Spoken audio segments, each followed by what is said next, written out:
अरे आइलु बाड़ो बहराले संगे बाड़ो सुतैले पाजा में धके राजा जी माजा बाड़ो उठैले।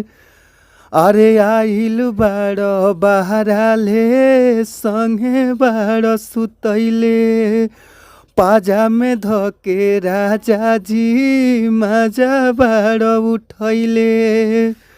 आ महनल ना भात कई दिहल घात भोरे भोरे।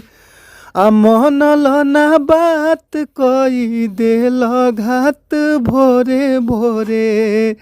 आ केतना बताई तोहसे सैया हो टूटता बदनवा हमर पोरे पोरे। ए राजा आ केतना बताई तोहसे सैया हो आ टूटता बदनवा हमर पोरे पोरे।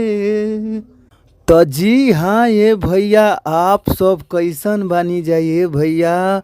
और हमारा पूरा विश्वास रहेला, मन में हुल्लास रहेला कि आप लोग मस्त हो खब जा, स्वस्थ हो खब जा, तंदुरुस्त हो खब जा। और हम बानी आप सबके भोजपुरी गायक व गीतकार नीतीश सिंह। सबके हम प्रणाम करतानी हे भैया।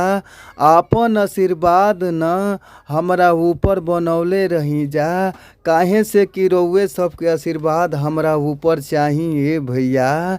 तो भैया हो, रउआ सबके बीच में बहुत ही ज़बरदस्त हम लोकगीत लेके आ गइल बानी।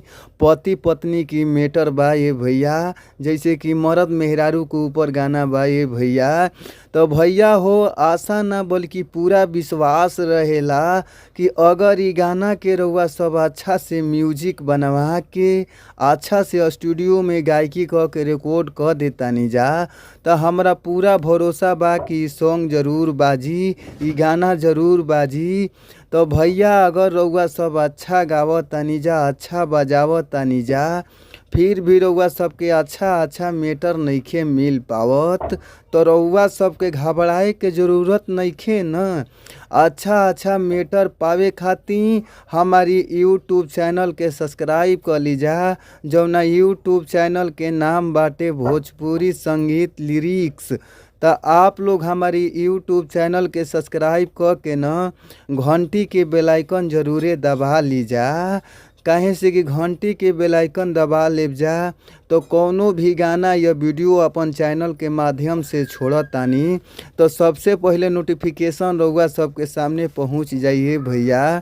तो आप लोग हमार चैनल के ज़रूर सब्सक्राइब कर ली, घंटी के बेल आइकन ज़रूरे दबा ली जा। तो आई जा हमनी के चलल जा मुखड़ा के ओर। मुखड़ा के भाव का बा, कैसे गावे के बा, कहे के भाव बाटे। अरे आइल बाड़ो बहराले संगे बाड़ो सुतैले आ पाजा में धके राजा जी माजा बाड़ो उठैले। अरे आइल बाड़ो बहराले संगे बाड़ो सुतैले पाजा में धके राजा जी माजा बाड़ो उठैले। आ महनल ना भात कई दिहल घात भोरे भोरे। आ महनल ना बात कई देल घात भोरे भोरे। आ केतना बताई तोहसे सैया हो टूटता बदनवा हमर पोरे पोरे।